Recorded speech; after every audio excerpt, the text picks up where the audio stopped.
اور اس کے بعد اس کا ایک فیز 2 بھی ایک طرح کا آ گیا. وہ یہ ہوا کہ تقریباً ورلڈ وار 1 کے ٹائم سے لے کے ورلڈ وار 2 اور یہ جو دور تھا, یہ جو 20 سال 30 سال کا دور تھا, اس دور کے اندر یورپین پاور جو تھیں, جب ورلڈ وار 1 کے اندر اپنی وجہ سے وہ لوگ اور ورلڈ وار 2 کی وجہ میں لڑنے کی وجہ سے جب وہ لوگ ویک ہو گئے تھے, تو ان لوگوں نے خود ہی یہ ڈیسائیڈ کر لیا تھا کہ اتنے بڑے بڑے ملکوں کے اوپر ڈائریکٹ ہمیں حکومت کرنے کی ضرورت نہیں ہے. حکومت کرنے سے کیا چاہیے ہوتا ہے, کیا ضرورت ہے حکومت کرنے کی پوری دنیا کے اوپر, کیا آبجیکٹو کیا ہوتا ہے؟ جنگوں سے اور ملکوں کو فتح کرنے سے بیچ میں ٹارگٹ کیا ہوتا ہے؟ ٹارگٹ یہ ہوتا ہے کہ زیادہ سے زیادہ ریونیو آئے ہمارے پاس, عوام ہمارے تابع ہوں اور پورے علاقے کے اوپر جو ہے جو کچھ بھی وہاں پہ ہے وہ ہماری بات چل سکے. تو یہ اچیو کرنا ہے نا, یہ ہم اچیو کر لیں گے. کس طرح؟ نمبر 1 یہ کہ ہمارا پورا نیٹ ورک پھیل چکا ہے پوری دنیا کے اندر. بینکنگ کے ذریعے ہم نے پوری دنیا کے اوپر جال بچھا دیا ہے پیسوں کا.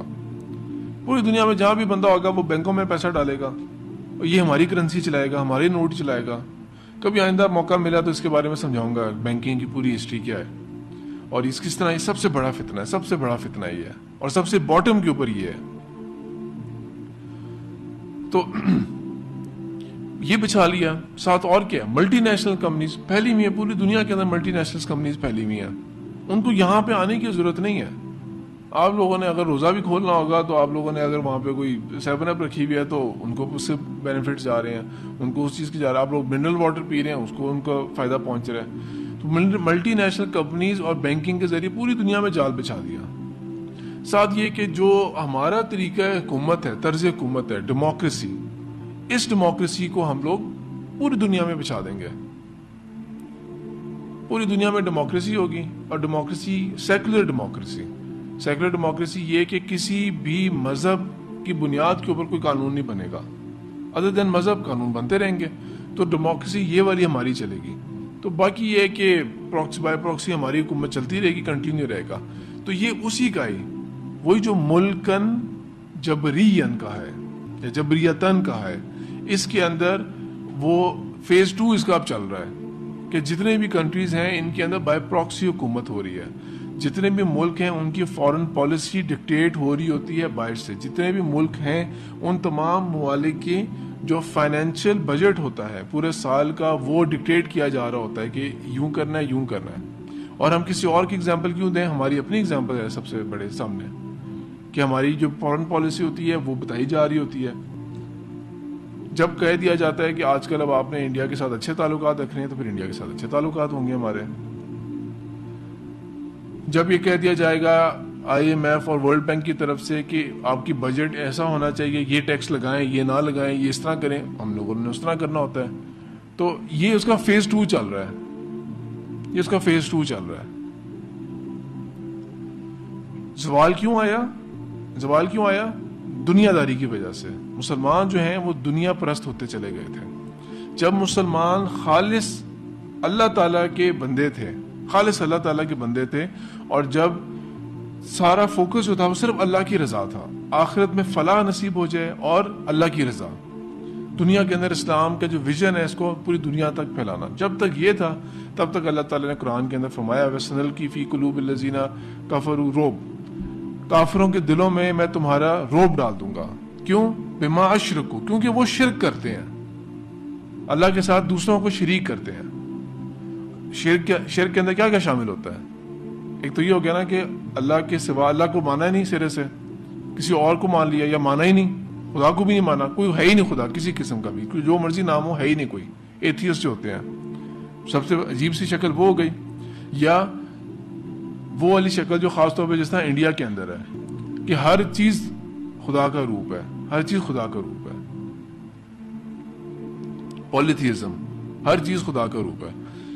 تو کسی اور چیز کو بلا لیا, کسی اور فرشتے کو, کسی اور مخلوق کو, کسی انسان کو خدا کا اوتار سمجھ لیا, بتوں کی عبادت کر لی, جو کہ بت کون تھے؟ یا فرشتوں کا مجسمہ بنا ہوا ہے, یا وہ کسی بڑے انسان کا بنائے ہوئے, یا پھر جس طرح فیز یہ آ گیا کہ توکل اللہ کے اوپر چھوڑ کے اور جو ہے یہ قبروں کے اوپر جانا شروع ہو گیا مسلمان. تو ایک تو یہ ہے شرک, لیکن شرک کی اور بھی شکلیں ہوتی ہیں. شرک یہ بھی ہوتا ہے کہ ابھی بھی مسلمان آج کل کے دور کے اندر ہم لوگ اگر کوئی بہتری چاہتے ہیں، کچھ امپروو کرنا چاہتے ہیں، تو ہم کیا سمجھتے ہیں، سارا توکل ہم کر رہے ہیں پیسے کے اوپر یا سائنس کے اوپر ہی. جو لوگ مسلمانوں میں سے بھی جو اچھا راستے پہ چلنا چاہ رہے ہیں، مسلمانوں کے لیے بہتری چاہ رہے ہیں، اسلام کے لیے بہتری چاہ رہے ہیں، تو وہ ان کا فوکس کس چیز کے اوپر ہے؟ ان چیزوں کے اوپر ہے. بہتر کیا ہے، سب سے بیسٹ کیا ہے کہ ڈائریکٹ اللہ تعالیٰ، سب سے پہلے اللہ تعالیٰ کی بندگی اختیار کیا. تمام توکل اللہ کے اوپر ہے. اللہ تعالیٰ جو ہے وہ راستے کھولے گا، اللہ تعالیٰ جو ہے وہ خود ہی مدد کرے گا. ہمارا کام صرف یہ ہے کہ ہم نے سیدھے راستے کے اوپر چلنا ہے. تو یہ جب انورس ہو گیا تو الٹا صاحب ہو گیا کہ اب الٹا مسلمان جو ہیں وہ خوف زدہ ہیں اس وقت. یہ تو تھا اس وقت کے مسلمانوں کا دور. جیسا میں نے آپ کو خالد بن ولید رضی اللہ تعالیٰ عنہ کے بارے میں کیا بتایا تھا کہ خالد بن ولید کے بارے میں کیا مشہور ہو گیا تھا کہ جب وہ یونٹ لے کے آ رہے ہیں نا تو اس فوج کو تو کوئی ہرا ہی نہیں سکتا. اس قدر روب تھا ان کے نام کا کہ نام ہی مشہور ہو جایا کرتا تھا نا کہ اس یونٹ کو وہ لیڈ کر کے آ رہے ہیں. تو بس ہاتھ پاؤں کامنا شروع ہو جایا کرتے تھے. وہ پلان ہی ڈیفنس کا بنا رہے ہوتے تھے، کس طرح سے ہم نے فرار کس طرح حاصل کرنا ہے یہاں سے. جیت تو دور کی بات، ہم تو اپنی عزت بھی نہیں بچا کے یہاں سے نکل سکتے، ہاریں گے ہاریں گے. یہ اس دور کا حساب تھا. لیکن رسول اللہ صلی اللہ علیہ وسلم نے فرمایا، ابو داؤد کی کتاب الملاحم کے اندر حدیث ہے، یعنی کہ جنگوں کا بیان، صوبان رضی اللہ تعالیٰ سے روایت ہے کہ رسول اللہ صلی اللہ علیہ وسلم نے فرمایا، ایک وقت ایسا آئے گا کہ دوسری قومیں تمہارے خلاف ایک دوسرے کو بلائیں گی، دعوت دیں گی، جیسے کھانے کے اوپر ایک دوسرے کو دعوت دی جاتی ہے. تو صحابہ میں سے کسی نے پوچھا کیا وجہ ہوگی اللہ کے رسول صلی اللہ علیہ وسلم، کیا ہماری تعداد بہت کم ہو چکی ہوگی، بہت تھوڑے رہ گئے ہوں گے ہم لوگ؟ تو آپ صلی اللہ علیہ وسلم نے فرمایا نہیں، تمہاری تعداد بہت کثیر ہوگی، بہت کثرت میں تم لوگ ہو گئے، لیکن تمہاری حیثیت جو ہوگی وہ پانی یا سیلاب کے اوپر جو جھاگ ہوتی ہے اس سے بڑھ کے نہیں ہوگی. اللہ دشمن کے سینوں سے تمہاری ہیبت نکال دے گا اور تمہارے دلوں میں وہن ڈال دے گا. اس کے اوپر پوچھا یا رسول اللہ ومل وہن کیا چیز ہے؟ تو رسول اللہ صلی اللہ علیہ وسلم نے فرمایا حب الدنیا و کراہت الموت، دنیا کی شدید محبت اور موت سے سخت کراہت. جھاگ والی بات رسول اللہ صلی اللہ علیہ وسلم نے جو مثال بیان کی ہے یہ بہترین مثال ہے اس اعتبار سے کہ جھاگ جو ہوتی ہے پہلے کیا کثیر تعداد میں ہوگی لیکن حیثیت جھاگ جیسی ہو جائے گی. جھاگ جتنی مرضی ہو جائے، نہ اس کا کوئی ویٹ کسی کیلکولیشن کے برابر ہوتا ہے، نہ اس کا کوئی والیوم کسی حیثیت رکھتا ہے، نہ اس کے اندر کوئی ریزسٹنس ہوتی ہے کسی قسم کی، کہ آپ اگر ایک پوری بلڈنگ کو، ایک کمرے تک کو بھی اگر آپ بھر دیں گے جھاگ سے، اس کے اوپر آپ ایک چھوٹے سے پینسل بھی رکھیں گے تو وہ بھی ٹھا جا کے زمین پہ لگے گا، کیونکہ اس کے اندر کوئی ریزسٹنس ہی نہیں ہے، اس کے اندر جو پاور ہی نہیں ہے کہ وہ اس کو روک سکے، کوئی کچھ بھی نہیں ہے. اس کو اٹھائیں گے کوئی ویٹ ہی نہیں ہوگا اس کا، جتنی مرضی جھاگ کو اٹھانے کی کوئی ویٹ ہی نہیں ہے، کوئی حیثیت ہی نہیں ہے اس کی. یہ رسول اللہ صلی اللہ علیہ وسلم نے فرمایا مسلمانوں تمہاری حیثیت ہو چکے گی. جب یہ ہو جائے گا تو جو کافروں کے دلوں میں روب ہے نا وہ ختم. کافر کوئی ایک دوسرے کو دعوت دیں گے. مثال کے طور پہ 9/11 کے بعد 9/11 کیا ہوا تھا، کس طرح ہوا تھا، کیا کانسپریسی تھی اس کی، اس چیز کو چھوڑتے ہوئے کتنے مزے سے کولیشن بنائی تھی، کوئی پرواہ نہیں کسی دنیا کے ملک کی یہ کہ کوئی اور پاس ہوگی ریزولوشن یا کچھ. جب دل چاہ رہا ہے عراق کے اوپر حملہ کر لیا، جب دل چاہ رہا ہے کہیں اور پہ ایئر سٹرائکس کر لی ہیں، کوئی روب ہی نہیں ہے، کوئی خوف ہی نہیں ہے کسی قسم کا کہ کچھ بول بھی نہیں سکتے مسلمان. پچھلے سال غزہ میں کیا ہوا، 2000 کے قریب مسلمان مارے گئے تھے. مین ٹارگٹ اسرائیل نے انفراسٹرکچر کو کیا تھا. لاکھوں کے حساب سے بچے جو تھے وہ سائیکولوجیکل بیماریوں میں مبتلا ہوئے. ادھر تو ہوتا ہے نا کہ بالفرض کسی کے گھر میں چھوٹا بچہ ہو اور عید کا موقع یا کچھ ہے تو قربانی کرنے سے پہلے اس کو ہٹا دو یہاں سے، یہ نہ دیکھیے گا خون دیکھے گا یا کچھ اس طرح تو پریشان نہ ہو یا رونا پڑے یا اس کی طبیعت نہ خراب ہو. تو ان بچوں نے تو اپنے ماں باپ کو مرتے ہوئے دیکھا، کیا کیا حال دیکھا انہوں نے، لیکن کیا ہوا؟ نتھنگ، کچھ بھی نہیں ہوا. بلکہ اس وقت فٹ بال کے ورلڈ کپ کی دھن مچی ہوئی تھی دنیا کے اندر. بس وہ ورلڈ کپ ہو رہا ہے، اس کا کیا فرق پڑا؟ کس نے کیا سٹیٹمنٹ دی؟ زیادہ سے زیادہ اس طرح کا ایک فضول سی سٹیٹمنٹ دے دیتے ہیں. کوئی ایک ملک کے جی امن کے ساتھ کیا جائے معاملہ، اور یہ کیوں نہیں کہہ سکتے کہ رک جاؤ. ورنہ ہم یہ کریں گے. یہ کیوں نہیں ہوا کبھی؟ جس طرح میں نے آپ کو کیا مثال دی تھی کہ یہاں پر اسلام کس طرح آیا تھا, محمد بن قاسم کس طرح آئے تھے, ایک خط موصول ہوا تھا اور یہاں پہ فوج لے کے آ گئے تھے. ابھی کیا ایج تھی ان کی, ان کو کیا ایکسپیرینس ہوگا اس ایج کے اندر, اللہ تعالیٰ کی مدد حاصل تھی. لیکن ادھر کیا معاملہ ہے کہ جو مرضی ہوتا رہے, اسرائیل کے ارد گرد سارے مسلم کنٹریز ہیں, سارے مسلم کنٹریز ہیں اسرائیل کے ارد گرد, لیکن مسلمانوں کا یہ حال ہے کہ اللہ کے رسول صلی اللہ علیہ وسلم نے کیا کہہ دیا, تمہارے دل کے اندر وہن بیماری ڈال دے گا. وہ کیا ہے؟ دنیا کی شدید محبت, دنیا کی تمام چیزوں کی اٹریکشن, ان کی دلکشی, ان کی کہ موبائل ہے تو نیا سے نیا موبائل میں کس طرح سے اچیو کرنا چاہیے. میں نے آپ لوگوں کو جو سوال پوچھا کہ سائنس ٹیکنالوجی کی کیا چیز ہے, تو مثال کے طور پہ آپ لوگوں نے سب سے پہلی چیز کیا دی, موبائل کی ایگزامپل دی کہ کتنی ڈومینیٹ کر رہی ہے وہ چیز.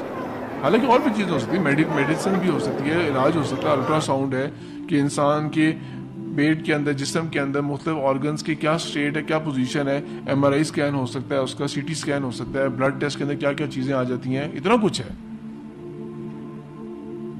پھر آرگن ٹرانسپلانٹ ہو رہے ہیں, اس طرح کی چیزیں ہیں. لیکن کس چیز کا فوکس کیا ہم نے؟ موبائل کا. کیوں موبائل کا کیا؟ کیونکہ یہ میری ضرورت ہے, مجھے پسند ہے, آپ لوگوں کو یہ پسند ہے, اس لیے آپ لوگوں نے اسی کی ایگزامپل دے دی.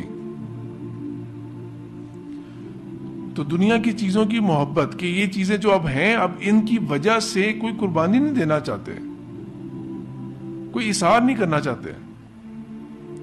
موبائل جو ہے وہ ہر بندہ, آج کل یہ صاحب ہے کہ شاپ کیپرز کے پاس بھی اسمارٹ فونز ہیں, وہ 10, 15, 20 ہزار کے موبائل لے لیں گے, ہر بندہ لے لے گا. اور کبھی یہ کہا جائے کہ اللہ کی راہ میں کچھ دیں, یہ بیچارہ بھوکا ہے, اس کو کھانا کھلانا ہے, یا اس کا آپریشن ہونا ہے, ہم نے 2 لاکھ روپے جمع کرنا ہے, آپ بھی کنٹریبیوشن دیں. کوئی بہانے کریں گے, ہم نے اصل میں اس سال کی زکوٰۃ دے دی ہے, اس طرح کے جواب دے دیں گے. وہ ہمارے کچھ اور لوگ ہوتے ہیں, خاندان میں ہوتے ہیں, ہم لوگ ان کی ہیلپ کر دیتے ہیں, تو ہم نے ان کو دے دیا ہے.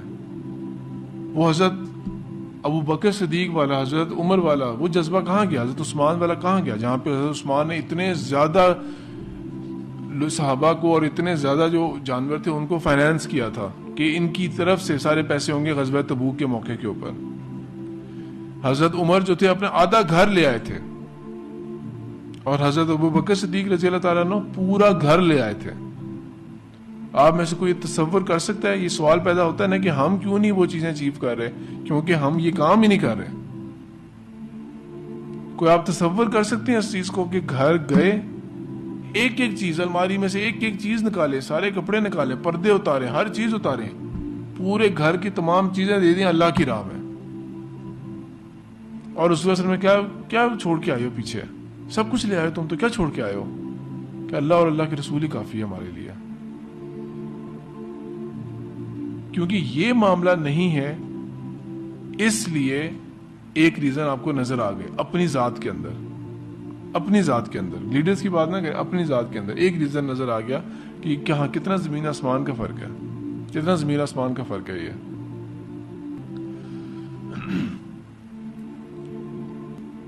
کراہت الموت, موت سے کراہت. صحابہ کو سب سے زیادہ اٹریکشن کیا ہوتی تھی؟ ایک تو یہ ہو گئی نا کہ ٹھیک ہے ہم لوگوں نے شہادت ہمیں نصیب ہو, ایک یہ ہو گئی اس چیز کے اوپر کہ آخرت کے اندر اللہ تعالیٰ سب کچھ مجھے دے دیں گے.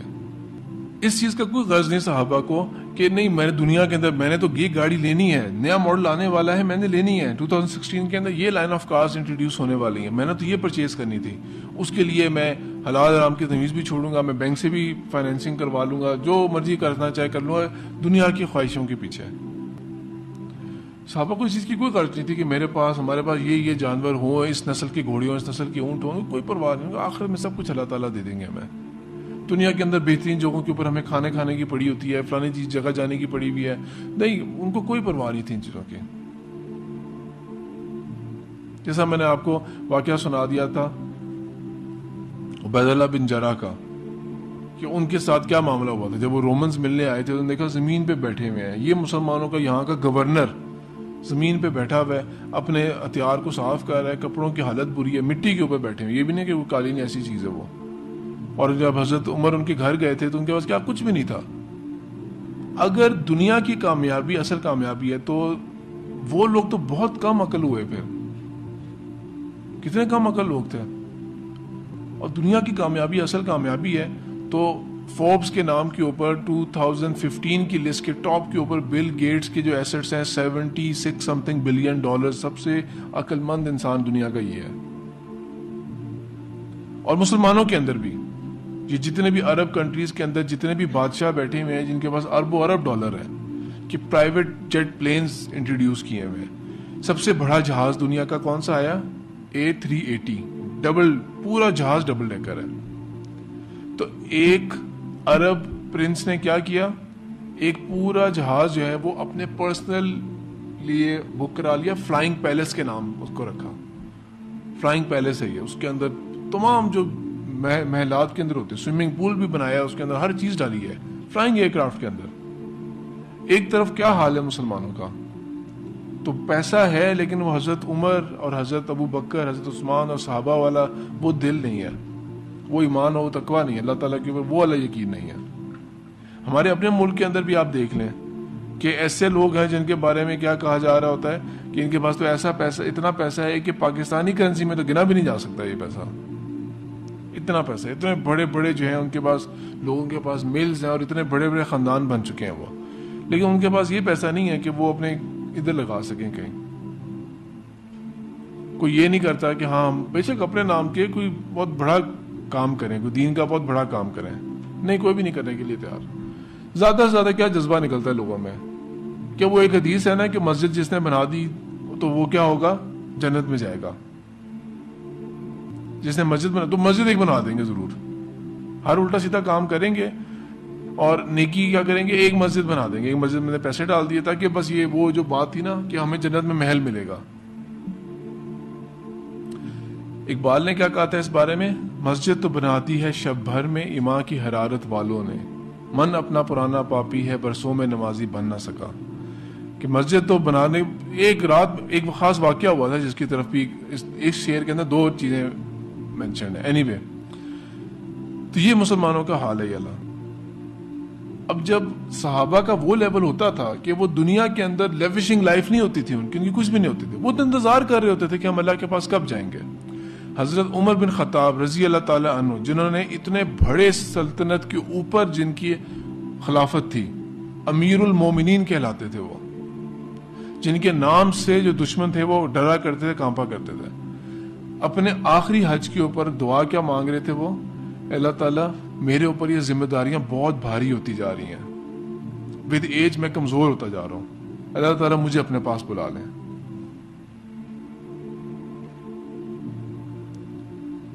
یہ ان کا مقام تھا.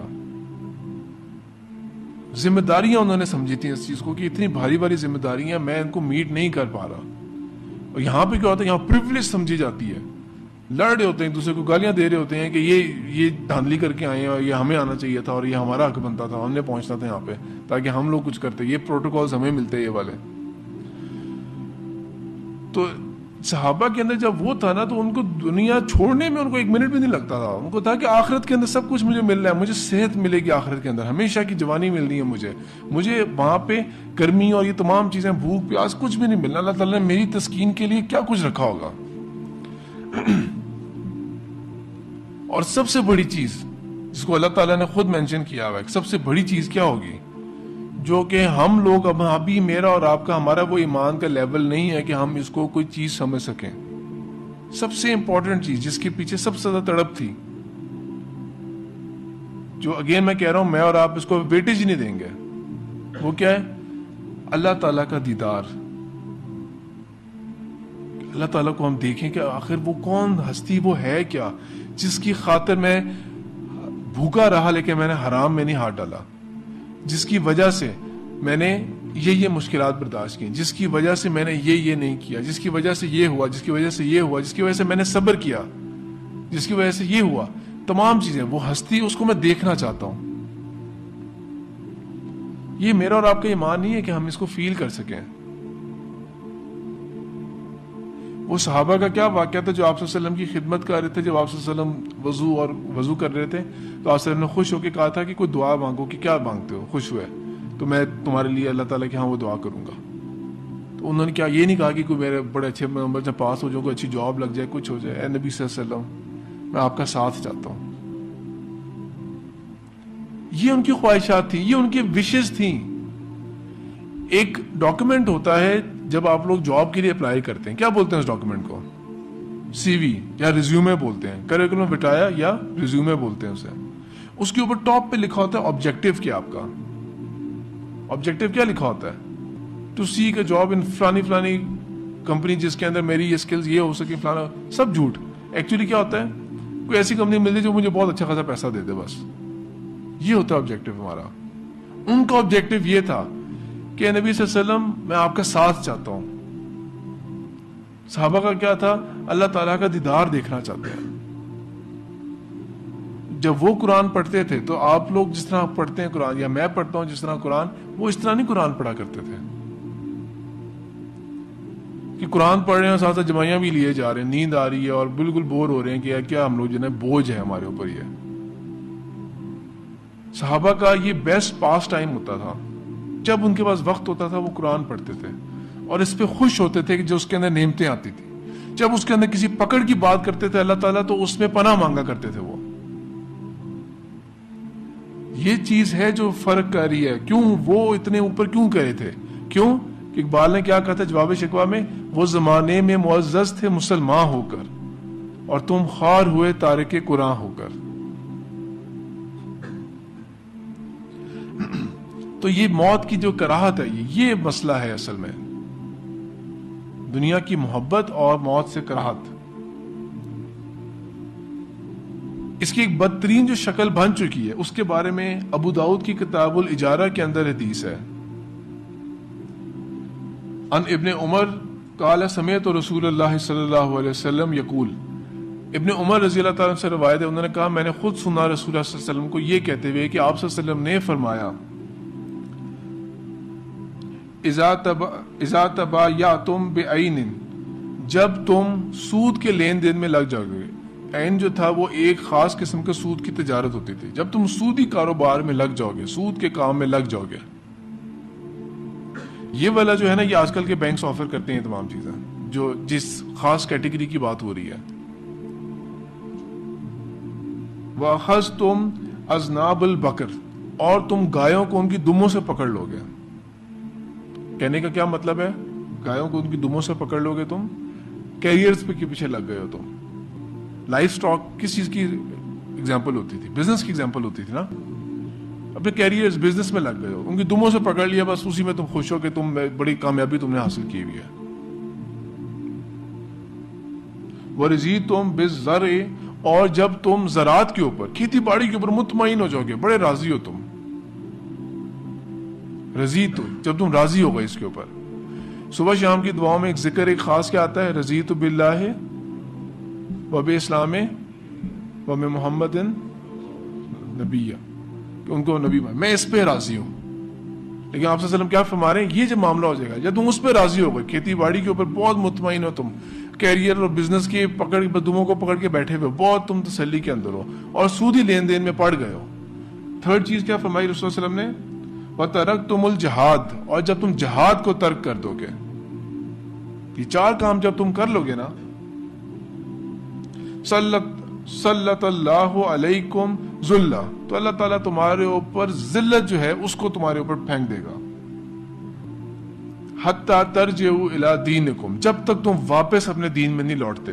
یہ الفاظ غور کریں، حتی ترجعوا الی دینکم، جب تک تم واپس اپنے دین میں نہیں لوٹتے. یعنی کہ تم کہیں اور نکل گئے ہو، یہ دین ہی نہیں ہے تمہارا، یہ اسلام نہیں ہے کہ تم لوگوں نے سود میں تم پڑ گئے ہو، کیریئر اور بزنس لائنز میں تم پڑ گئے ہو، کھیتی باڑی میں ان میں مطمئن ہو گئے، اور جہاد ہے ہی نہیں سین میں کہ جہاد فی سبیل اللہ کرنا تھا ہم نے. وہ پوری میری زندگی بھر کا ایک وہ ایکٹیو کام رہا ہی نہیں. تو بس یہ ذلت تمہارے اوپر آ جائے گی جو اس وقت ذلت ہے. حتی ترجعوا الی دینکم، واپس اپنے دین میں لوٹو. یہ ذلت اس طرح نہیں ختم ہوگی کہ ہم لوگ یہ کہہ لیں کہ ہم اپنے اکنامک پالیسیز کو اور امپروو کرتے ہیں. اس طرح نہیں ذلت ختم ہوگی. چائنا کوریڈور بنا رہا ہے پاکستان کے اندر، تو اس سے بہت حالات بہتر ہوں گے. اس سے ذلت ختم نہیں ہونے والی. کس چیز سے ختم ہوگی؟ جب جہاد واپس زندگیوں میں آئے گا، جہاد کا مطلب وہ جو پورا کانسیپٹ ہے جہاد کا، صرف قتال نہیں، پورا کانسیپٹ جہاد کا جو ہے، پتہ نہیں آپ لوگوں نے پڑھا کہ نہیں پڑھا اسے، پورا کانسیپٹ وہ، اور یہ کہ جو کیریئرز اور یہ تمام چیزیں ہیں، یہ تمام چیزیں اس لیے ہیں کہ صرف مجھے سسٹین کرنے کے لیے، یہ میرا پرپز آف لائف نہیں ہے، یہ بس ٹائم جو ہے میں نے اتنا ہی ٹائم لگانا ہے اس کے اوپر، اس سے زیادہ نہیں، یہ میرے سر کے اوپر سوار نہیں ہوئی بھی یہ چیز، اور یہ جو حلال حرام کی تمیز کرنی ہے، بینکنگ اور یہ سود اور ان چکروں میں نہیں پڑنا، اور پھر ان 4 چیزوں کے بعد باقی دین کی طرف چلنا شروع ہوں، اپنے عقیدے سے سٹارٹ کریں اور اوپر تک، تو اللہ تعالیٰ کہہ رہے ہیں پھر ذلت ختم ہوگی، اس صورت میں ذلت ختم ہوگی۔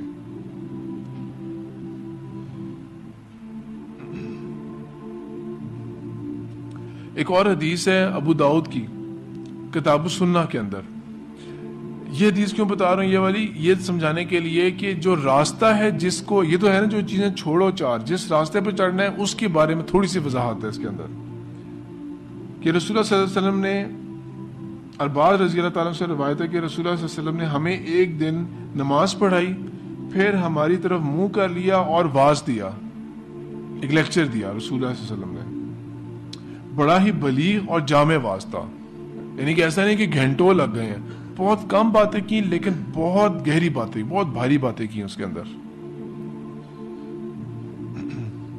ایسا کہ اس سے ہماری آنکھیں بھر پڑی، کہ ہماری آنکھوں سے آنسو جاری ہونا شروع ہو گئے، اس قدر وہ افیکٹو اور ٹچ کر گیا ہمارے دلوں کو، اور ہمارے دل جو تھے وہ اس پہ اثر میں آ گئے۔ تو ایک کہنے والے نے کہا، اے اللہ کے رسول صلی اللہ علیہ وسلم، یہ تو گویا ایسے لگ رہا ہے جس طرح کہ کوئی جانے والا، کوئی الوداعی خطاب تھا، آپ جا رہے ہیں جس طرح کہ اس طرح کا یہ بیان لگ رہا ہے، اس طرح کی نصیحتیں کر رہے ہیں، تو آپ صلی اللہ علیہ وسلم آپ ہمیں کیا وصیت فرماتے ہیں، کیا آپ ہمیں وصیت کرتے ہیں؟ تو رسول اللہ صلی اللہ علیہ وسلم نے فرمایا، میں تمہیں وصیت کرتا ہوں کہ اللہ کا تقوی اختیار کرو، اپنے حکام کا احکام سننا اور ماننا، خواہ کوئی حبشی غلام ہی کیوں نہ ہو۔ کیوں یہ کہا؟ یونٹی رکھنا، اپنے اندر یونٹی رکھنا۔ بلا شبہ تم میں سے جو میرے بعد زمانہ پائے گا وہ بہت اختلافات دیکھے گا، جس طرح کہ آج ہم دیکھ رہے ہیں، نہ پولیٹیکل لیول کے اوپر مسلمانوں میں اتفاق ہے، نہ کوئی اکنامک لیول کے اوپر اتفاق ہے۔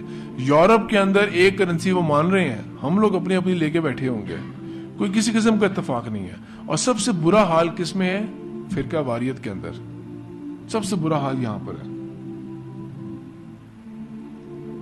چنانچہ ان حالات میں میری سنت اور میرے خلفۂ راشدین کی سنت اپنانا، سنت کو داڑوں سے پکڑنا، دانتوں کے داڑ ہوتے ہیں، کوئی آپ نے کوئی چیز بہت آپ رسول اللہ صلی اللہ علیہ وسلم کی ہر بات جو ہے وہ بہت، جس طرح کہ فرمایا الفاظ کے اندر بہت جامع ہے، کوئی چیز آپ نے کھولنی ہو بالفرض، آپ نے بہت زور لگایا، ایک خاص لمٹ کے بعد کوئی چیز آپ سے نہیں ہو رہی، نیکسٹ آپ کیا اٹیمپٹ کرتے ہیں؟ داڑ سے کھولتے ہیں اسے، کیونکہ آپ کی پکڑ جو ہے اس سے زیادہ سخت، آپ کے ہاتھ اتنی سخت نہیں پکڑ سکتے جتنا آپ کے داڑ پکڑ سکتے ہیں۔ تو داڑوں سے پکڑنا میری سنت کو،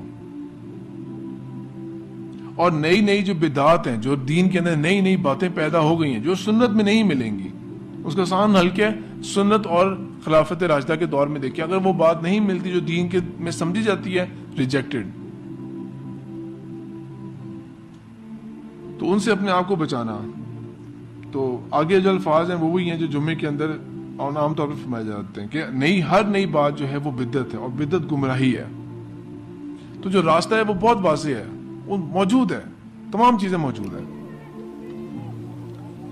پھر فرقہ واریت کے بارے میں رسول اللہ صلی اللہ علیہ وسلم نے کیا فرمایا کہ معاویہ بن ابی سفیان رضی اللہ تعالیٰ عنہ سے روایت ہے کہ رسول اللہ صلی اللہ علیہ وسلم نے فرمایا، الا خبردار ہو جاؤ، ان من قبلکم من اہل الکتاب، تم سے پہلے جو اہل کتاب تھے، افترقوا علی سنتین و سبعین ملتن، وہ 72 فرقوں میں بٹ گئے تھے۔ جو تم سے پہلے اہل کتاب تھے وہ 72 فرقوں میں بٹ گئے تھے۔ وَإِنَّ هَٰذِهِ مِلَّةً، اور یہ جو میری ملت ہے اس نے بھی بڑھ جانا ہے، کہ ان قریب یہ بھی فرقوں میں بڑھ جائے گی۔ کتنے فرقوں میں؟ 72 فرقوں میں۔ اور ان کے بارے میں کیا فرمایا؟ کلہم فی النار، سب کے سب جو ہیں وہ آگ میں جائیں گے۔ الا ملت واحدتن، سوائے ایک ملت واحد کے. فرقوں کی بات نہیں کی، ایک ملت واحد، جو قرآن کے اندر سورہ بقرہ کے اندر بھی ذکر آتا رہتا ہے کہ یہ کان الناس امتن واحدتن، کہ لوگ جو تھے، انسانیت جو تھی وہ ایک ملت واحد تھی. تو وہ جو ایکسپریشن ہے کہ وہ جو اس راستے کو پکڑ کے رہے گا، فرقے کا نام نہیں، اس راستے کو لے کے بیٹھا رہے گا، اس کی نجات ہو جائے گی.